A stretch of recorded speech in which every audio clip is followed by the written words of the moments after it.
students! Bem-vindos à videoaula 3 de Inglês Instrumental 1. Gostaria de lembrá-los que nossas videoaulas abrangem vários tópicos mais importantes do livro didático da disciplina. Ou seja, vocês precisam tirar um tempinho para estudar o material em casa e também ao final de nossas aulas presenciais, contando sempre com a ajuda dos tutores. Bem, estudamos nas aulas anteriores estratégias de leitura que ajudam na compreensão de textos e imagens e também formas de adquirir vocabulário em língua inglesa, o que melhora e muito o nosso aprendizado. Vamos começar nossa aula de hoje já colocando a mão na massa e analisar um pequeno texto só para aquecermos. Let's go? Temos o texto Chimpanzee. Vamos dar uma olhada primeiro o que a imagem tem a nos dizer. Nós temos aqui a imagem de um animal, não é mesmo? Ou seja, o chimpanzé é um macaco. E pelo título do texto, que é uma palavra cognata, podemos dizer que o texto falará sobre os chimpanzés, ok? Vamos lá. The chimpanzee is a very intelligent animal that is good at learning language. Então vamos começar aqui a circular as palavras que nós já conhecemos. Chimpanzee, intelligent animal e language. Chimpanzé, a gente já falou que são os chimpanzés, intelligent animal, animal inteligente, e language, que dá pra gente perceber também que significa língua ou idioma. Ou seja, são palavras cognatas. O que podemos dizer sobre o texto até aqui? O que podemos usar do nosso conhecimento prévio sobre os chimpanzés? Sabemos que esses animais são criados, muito deles em cativeiros, para pesquisas. E muitas dessas pesquisas são para que eles desenvolvam o aprendizado de línguas. Ou seja, eles são muito bons em aprender línguas ou idiomas, ok? A chimpanzee can learn to use sign language, but it can't always use correct grammar. Então, olha só, gente, o que essa sentença tem a nos dizer? Temos muitas palavras cognatas, como, por exemplo, o verbo to use, que é o verbo usar, sign language, línguas de sinais. Nós temos também, novamente, o use, que é o verbo usar, correct grammar, outras palavras cognatas, gramática correta. Ou seja, os chimpanzés eles podem aprender a usar as línguas de sinais. But, só que a gente tem uma palavrinha aqui, o but significa contraste, mas, porém. Mas os chimpanzés nem sempre podem usar a gramática correta. For example, a chimpanzee can use sign language to say, "Me want banana now." But not I want a banana now, please. Olha só, nós sublinhamos essas palavras que nós já conhecemos. For example, que é por exemplo, use, o verbo usar de novo, sign language, línguas de sinais, e depois banana, que é uma palavra cognata, que significa banana mesmo, e please, por favor. Então, a ideia principal dessa parte seria: o chimpanzé pode usar línguas de sinais, mas não a forma correta da gramática. Ele pode usar a língua para dizer "me quer banana now", agora, mas não a forma gramatical correta, que seria "eu quero uma banana agora, por favor". Ok? Bem tranquilo, não é mesmo? Agora vamos dar início a outra parte dos nossos estudos. Eu digo para vocês que uma das melhores coisas para se estudar em gramática inglesa são os verbos, pois em inglês não existe uma conjugação para cada pessoa, pronome pessoal, igual ao português. Isso facilita muito a aprendizagem e a conjugação dos verbos no tempo presente.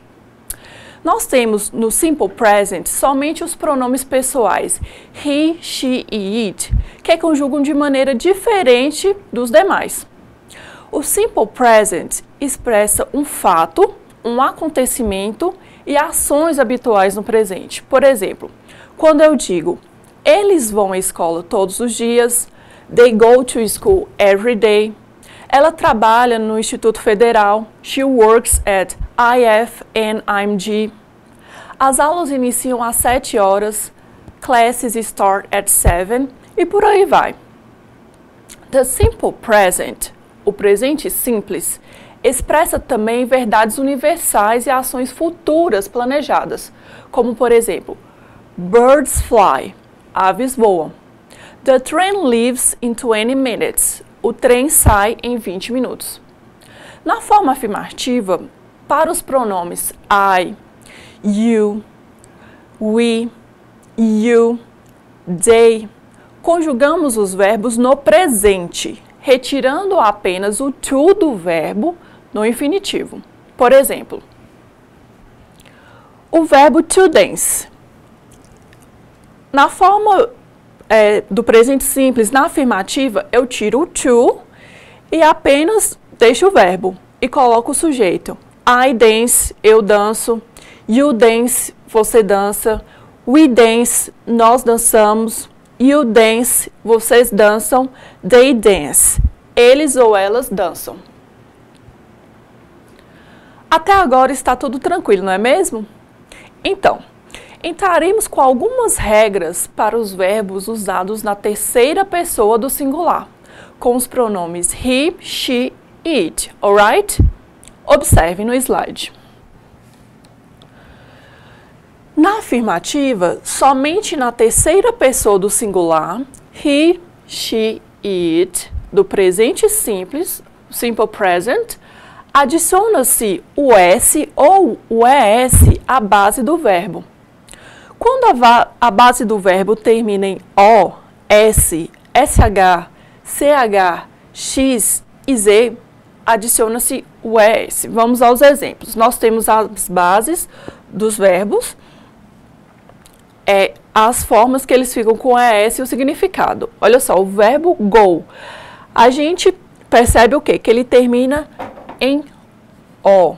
Então, nós acrescentamos o ES na terceira pessoa do singular. Goes, que significa ir. Temos o verbo kiss, que é o verbo beijar. Acrescentamos o ES, fica kisses. Por quê? Termina em S. Temos o verbo wash, que é o verbo lavar. Ele termina em SH, então acrescentamos o ES, washes. Temos também o verbo watch, que é o verbo ver, observar. Ele termina com CH, então também na terceira pessoa do singular acrescentamos o ES, watches. Temos também o verbo mix, que significa misturar. Acrescenta-se o ES da mesma forma, porque termina com o X. Por último, temos o verbo buzz, que é o verbo zumbi. Termina com Z, acrescentamos o ES. Outra exceção à regra é quando a base do verbo termina em consoante mais o Y. A gente converte o Y em I e adiciona-se o ES, como podemos observar nos verbos a seguir. Presente simples. Temos aqui os verbos carry, termina com Y. O que nós fazemos na terceira pessoa do singular? Tiramos o Y, acrescentamos o I e também acrescentamos o ES, que é o verbo carregar, levar. Verbo cry, termina em Y, a mesma coisa. Tiro o Y, acrescento o I e o ES, que é o verbo chorar, gritar. Verbo study, termina em Y também, mesma coisa. Acrescenta-se o I e ES, que é o verbo estudar. E temos o verbo photocopy, termina em Y, mesma coisa. Acrescentamos o I e ES para a terceira pessoa do singular com he, she, it. Agora, aos restantes dos verbos na terceira pessoa do singular, é só acrescentar o S à base dos verbos. Temos os verbos. Deus do céu. Temos os verbos play, enjoy, swim, dance, write e read. Olha só, gente, para todos os verbos que não pertencem àquelas regras que nós acabamos de estudar, nós só acrescentamos o S no final. Olha só, termina com Y, mas antes do Y vem uma vogal. Então, como não participa daquela regra, só vamos acrescentar o S na terceira pessoa do singular, para he, she, it, que é o verbo brincar, jogar, tocar. Temos o verbo enjoy, mesma coisa do verbo play, apenas acrescentamos o S no final para a terceira pessoa do singular, que significa divertir-se, desfrutar. Temos o verbo swim, apenas acrescentamos o S ao final, que é o verbo nadar. O verbo dance, também acrescentamos o S para a terceira pessoa do singular, que significa dançar. Temos o verbo write, que é o verbo escrever. Apenas acrescentamos o S ao final. E por último temos o verbo read, que é o verbo ler. Apenas acrescentamos o S. E agora nós temos uma exceção à regra, que é o verbo have, que é o verbo ter, comer, tomar e com vários outros significados. Esse verbo ele é irregular e na terceira pessoa do singular ele fica has. Ok? Viram como é fácil? Só devemos seguir as regras que fazemos tudo certo. Continuando a explicação do Simple Present, veremos a forma negativa, interrogativa e afirmativa, com os auxiliares do e does, que não possuem significado na sentença. Eles estão ali somente para auxiliar os verbos, mostrando que eles estão no presente. Eu postei um link bem interessante com as explicações bem detalhadas dessa matéria na nossa sala do ambiente virtual. Confiram, ok? Existem muitas dúvidas quanto ao uso do do e does. E uma das grandes confusões que ocorre é o fato de serem verbos e, em outros casos, serem utilizados como auxiliares. O verbo do possui vários significados em inglês. O mais comum é o verbo fazer, porém, há ainda outros.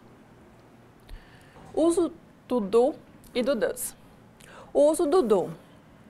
Nós temos alguns exemplos aqui, como o verbo do the homework, fazer a tarefa de casa, do the dishes, lavar a roupa, do the ironing, passar a roupa, do a test, fazer um teste ou prova, do the hair, arrumar ou pentear o cabelo.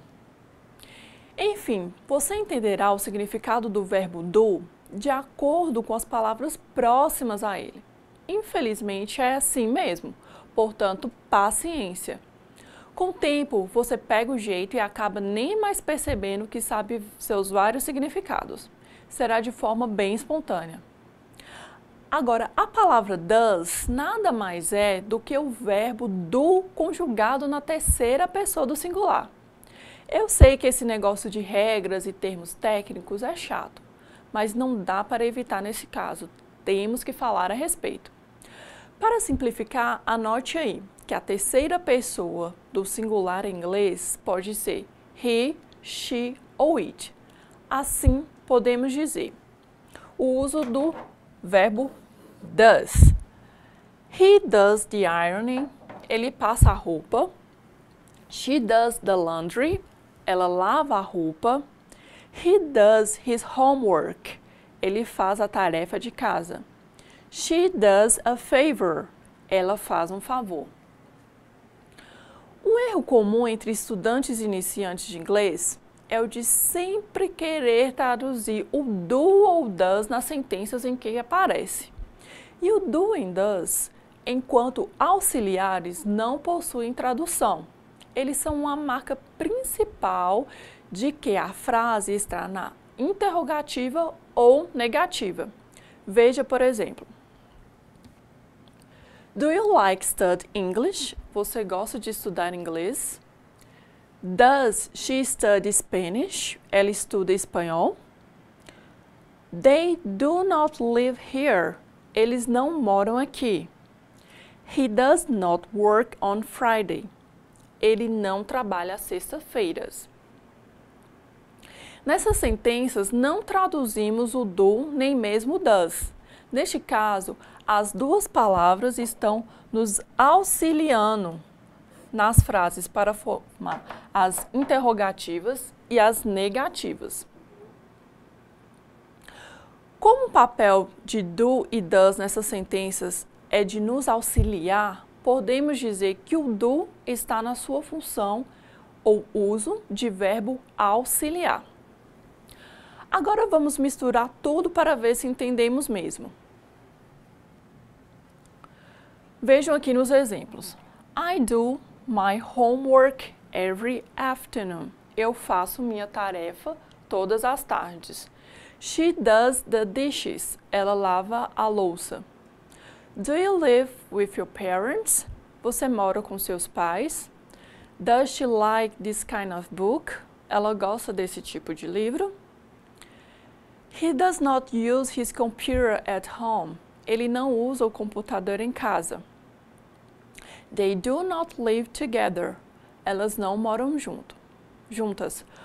Observe que nas sentenças 1 e 2 traduzimos as palavras do e does, pois eles estão como verbos e não auxiliares. Já nas demais, não foi preciso traduzir, pois as duas palavras são usadas apenas para auxiliar na formação de sentenças interrogativas e negativas.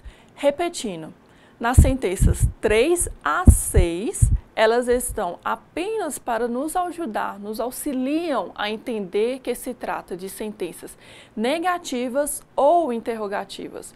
Por isso, o do e does não precisam ser traduzidos. Para resumir tudo isso que expliquei sobre o presente simples e as suas formas, vamos recapitular de forma bem simples. Lembrando que a forma interrogativa e negativa usamos o verbo sem o to. Vamos lá? Present simple. Simple present. Nós temos as formas afirmativa, negativa, interrogativa e short answers, que são respostas curtas, ok? Nós temos I play, you play, he plays. Lembra que na terceira pessoa do singular nós temos que acrescentar o S ou o ES ou o IAS, dependendo da regra. Nesse verbo apenas acrescentamos o S. We play, you play, they play. Na forma negativa, I don't play, ou seja, utilizamos aqui o auxiliar do na negativa. You don't play. Agora, na terceira pessoa do singular, usamos o auxiliar does na negativa. He doesn't play. Aqui, gente, apenas pode ser o does not. Mas usamos o doesn't, que é a forma abreviada, e fica mais fácil da gente falar também. She doesn't play. It doesn't play. Depois, no plural, we don't play, you don't play, they don't play. Agora, na interrogativa. Como fazemos na interrogativa? Olha só. Pegamos o auxiliar do ou does e colocamos antes do quê? Do sujeito. Do I play? Do you play? Does he play? Does she play? Does it play? Agora no plural. Do we play? Do you play? Do they play? E nas short answers, que são respostas curtas. Yes ou no. Yes, I do. No, I don't. Yes, you do. No, you don't. Yes, he does. No, he doesn't. Yes, she does. No, she doesn't. Yes, it does. No, it doesn't.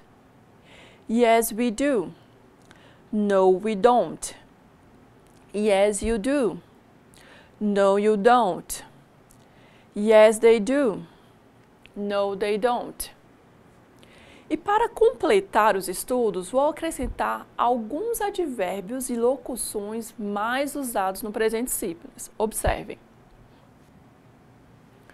Advérbios e locuções de uso frequente com o simple present, presente simples. Nós temos as palavras always, que significa sempre, never, nunca, often, frequently, frequentemente, seldom, rarely, raramente, generally, geralmente, usually, normalmente, geralmente também muito usado, sometimes, às vezes, e algumas expressões também, locuções. Once a week, uma vez por semana, twice a month, 2 vezes por mês, 3 times a year, 3 vezes por ano. E alguns exemplos de uso aqui. I always wake up at 7 a.m. Eu sempre acordo às 7 horas da manhã. Vejam que aqui os advérbios eles vêm após o sujeito. E aqui temos o verbo acordar. He never does his homework. Mesma coisa, o advérbio never. E aqui o verbo. O does está como verbo, não auxiliar na frase. You rarely work on Saturdays. Você raramente trabalha aos sábados. She usually washes the dishes after dinner. Ela geralmente, normalmente, lava a louça após o jantar. They visit their parents once a week. Agora as locuções, elas já vêm ao final das frases, ok? Para fixar ainda mais essas regras, faremos um breve exercício para melhor visualização. Vamos lá? Mude o verbo que está entre parênteses para a forma correta. Na primeira frase, nós temos aqui o sujeito I, temos o verbo entre parênteses. To go. To school every day. Eu vou à escola todos os dias. Na afirmativa, como que nós usamos? Nós tiramos o to e apenas acrescentamos o verbo go. Como não está na terceira pessoa, nós não acrescentamos a S ao verbo. I go to school every day. Na negativa, como que fica? Lembrando, o simple present nós usamos os auxiliares do e does. Então, na negativa, eu vou colocar I don't. Qual que é o verbo, gente? Go, não é mesmo? I don't go to school every day. Eu não vou à escola todos os dias. E na interrogativa, mesma coisa. Eu utilizo o auxiliar do. Como que eu utilizo ele? Colocando antes do sujeito. Do I go to school every day? Eu vou à escola todos os dias? Bem tranquilo. Vamos para o segundo exemplo. Paul to wash his car every Saturday. Paul lava o carro dele todo sábado. Paul é o quê? O sujeito está na terceira pessoa do singular. He. Então, nós vamos usar o verbo na terceira pessoa do singular. O verbo to wash, termina em SH. Então, nós vamos acrescentar o quê? O ES. Paul washes his car every Saturday. A gente tira o to, não precisa usar ele. Como que fazemos a negativa? Usamos o auxiliar does, não é mesmo? Negando. Paul doesn't wash his car every Saturday. Paul não lava o carro dele todo sábado. E na interrogativa, mesma coisa, pegamos o auxiliar does e colocamos no início da frase. E acrescentamos o verbo sem o ES. Does Paul wash his car every Saturday? Paul lava o carro dele todo sábado? Bem tranquilo, não é mesmo? Agora vamos para o último exemplo. They often, temos o verbo to have, em parênteses, breakfast. Eles ou elas geralmente tomam café da manhã. Observe o advérbio geralmente aqui. Então, como que vai ficar na afirmativa? Eu apenas tiro o to, acrescento have. They often have breakfast. Ok, e na negativa? Vamos usar qual auxiliar? O do, não é mesmo? They often don't, na negativa, have breakfast. Eles ou elas geralmente não tomam café da manhã. E na interrogativa, mesma coisa, colocamos primeiro o auxiliar do, o sujeito, mais o advérbio, neste caso dessa frase, e depois colocamos o verbo principal. Have. Do they often have breakfast? Eles ou elas geralmente tomam café da manhã? Muito bem, pessoal. Bem fácil e tranquilo, não é mesmo? Well, agora dando continuidade às regras gramaticais, falarei um pouco sobre o simple past, o passado simples. Sei que essas regras gramaticais são um pouco cansativas de se aprender e de prestarmos atenção durante a aula. Mas posso afirmar para vocês que esse conhecimento fará toda a diferença quando vocês menos imaginarem. E outra coisa, as regras do passado simples são muito mais fáceis do que as do simple present. Vamos lá? O passado simples descreve uma ação que já ocorreu e não ocorre mais. A ação teve início e fim no passado. No simple past, o verbo não é flexionado em nenhuma pessoa, repetindo-se em todas elas. Primeiramente, iremos estudar o simple past dos verbos regulares, que, de um modo geral, é formado acrescentando o de ou ed ao infinitivo dos verbos, na forma afirmativa. Por exemplo, temos o verbo work. No passado simples, para todos os sujeitos, eu apenas acrescento o ed no final do verbo, ficando worked, por ele ser um verbo regular.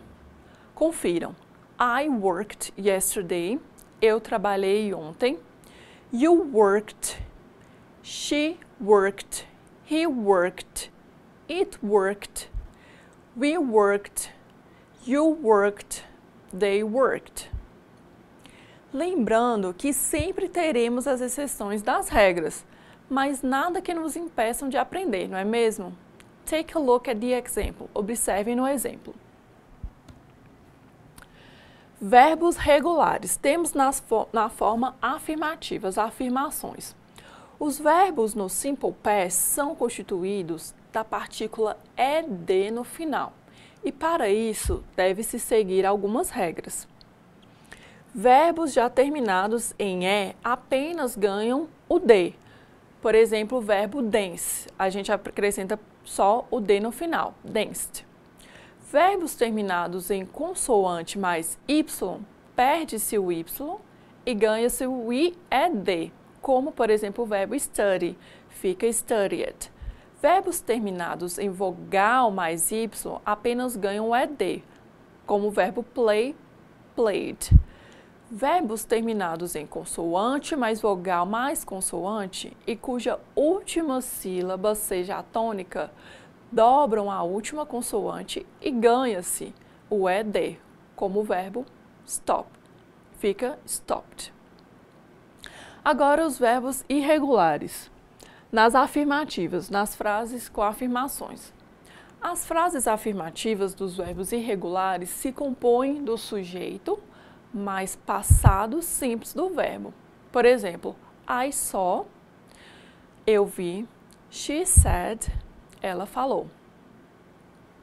Lembrando que os verbos irregulares possuem uma lista deles e devemos dar uma lida para termos conhecimento de quais fazem parte dessa regra.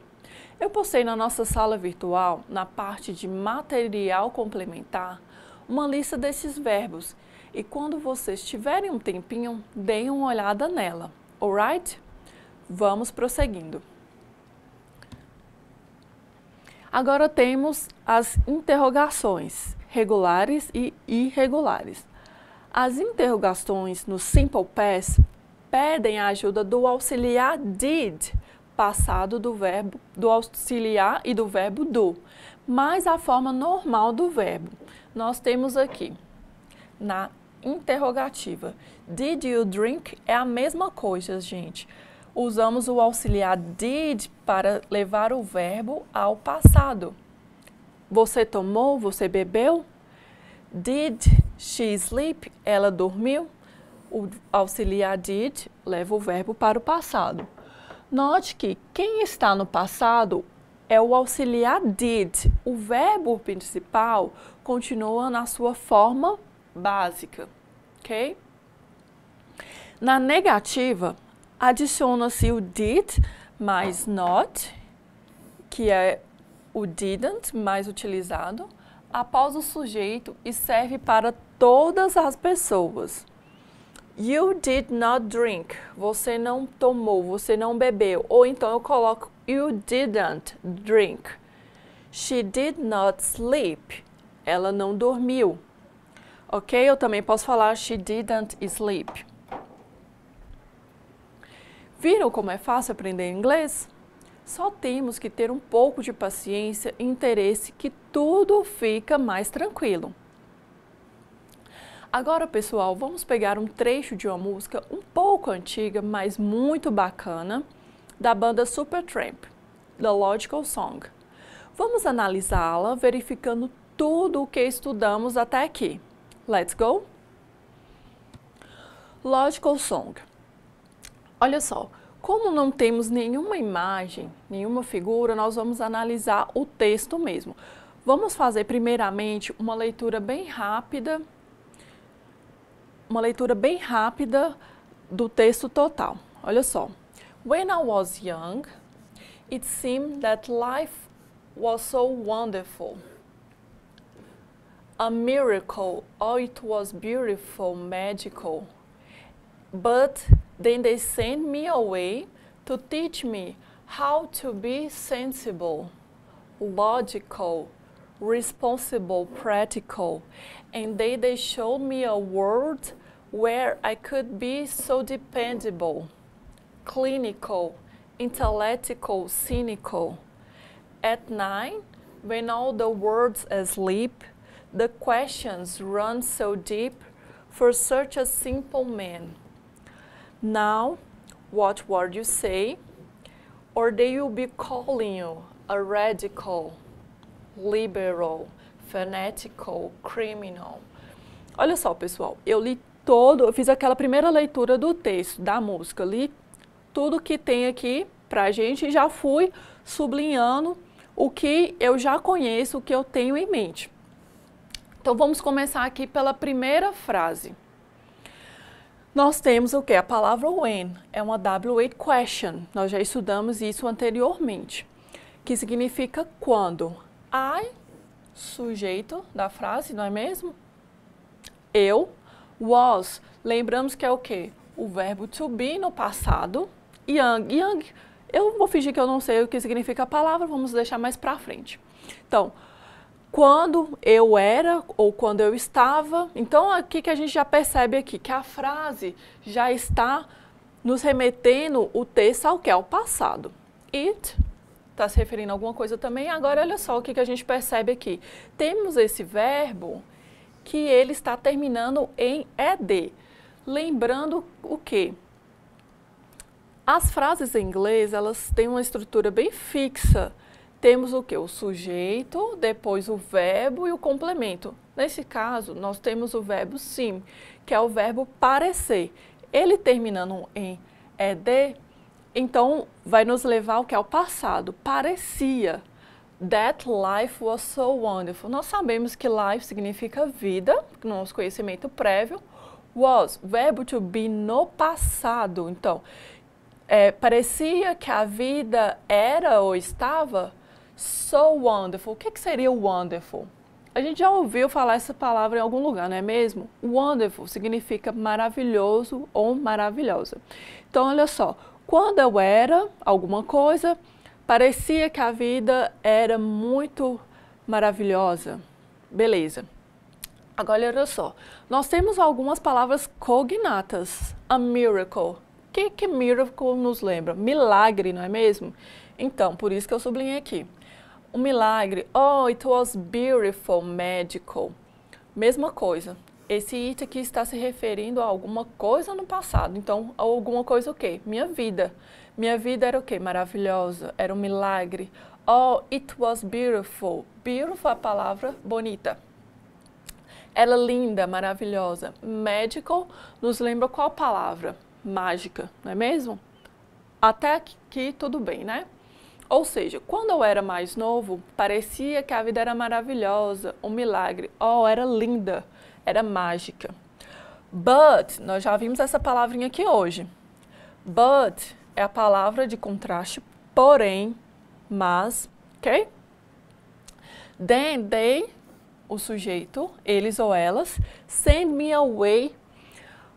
Me, nós sabemos que é o pronome possessivo, referente a mim. Então, o quê? Mas, não sei o que significa then, nós vamos deixar para depois, mas isso não vai impedir que a gente descubra o que significa a frase.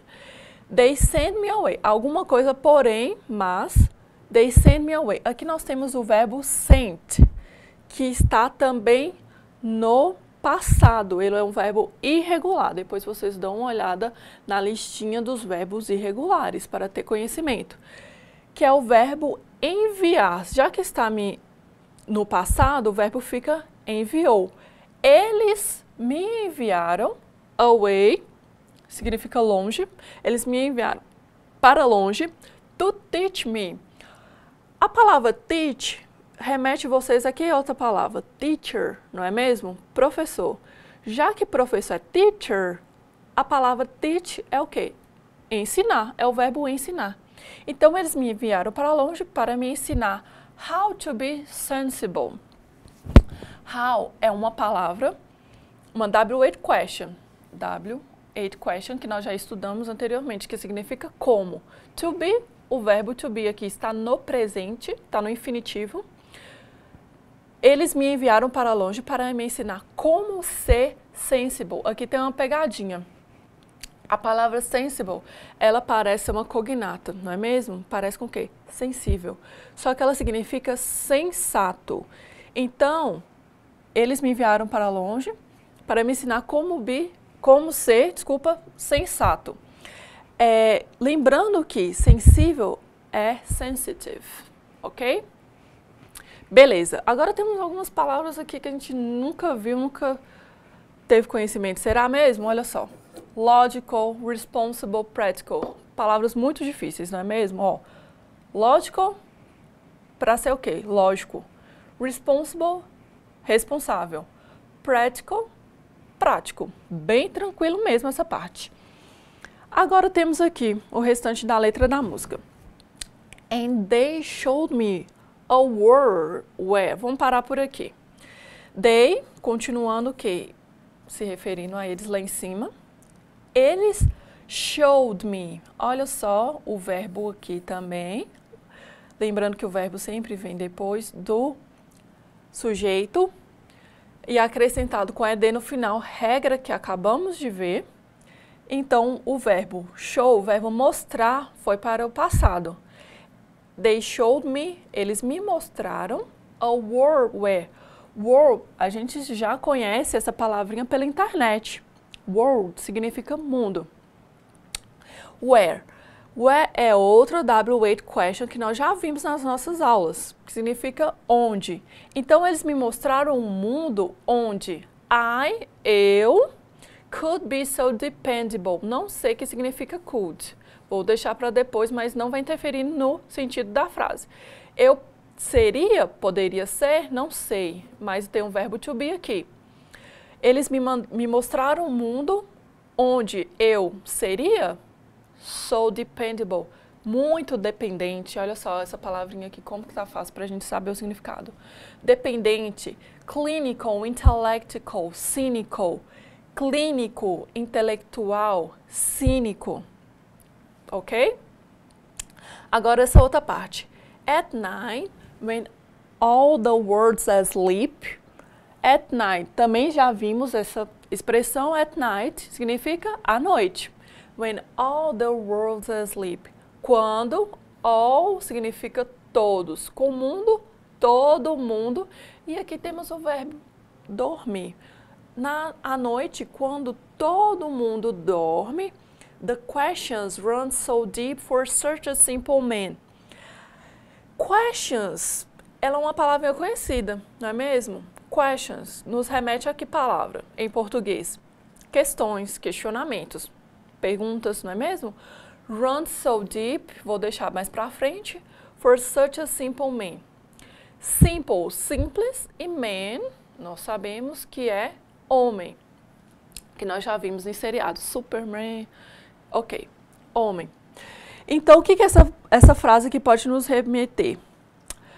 À noite, quando todo mundo está dormindo, as questões, os questionamentos, os pensamentos são muitos. Vou traduzir isso aqui como são muitos para o quê? Um homem simples, ok? Now, what word you say, or they will be calling you a radical. Now, essa palavrinha aqui significa agora. Agora, what?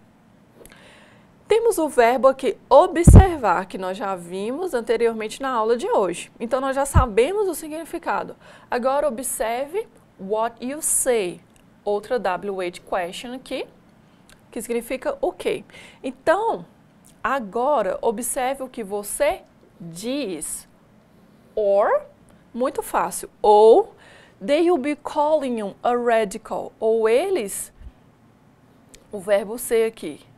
Isso aqui nós vamos ver mais pra frente, tá bom? They will be calling you a radical. Calling é o verbo chamar. Então, cuidado com o que você fala, o que você diz, ou eles te chamarão de quê? A radical, radical, liberal, liberal, fanatical, fanático, criminal, criminoso. Muito bem. Então, o que podemos entender sobre o contexto geral dessa letra de música? Eu diria que a letra da canção é um relato de perda da inocência e do idealismo. A canção conta a história de um homem que é retirado do seu ambiente intocável da infância e colocado em um mundo externo que ele não conhecia. Lá, é preparado para um futuro desprovido de qualquer espontaneidade em suas ações e é constrangido em relação à sua liberdade de expressão, sendo advertido que é melhor observar o que você diz ou será chamado de radical, liberal, fanático, criminoso. Bem, pessoal, estamos chegando ao final da nossa videoaula 3 de Inglês Instrumental 1. Have a good night, tenham uma boa noite and see you later. Até mais, bye bye.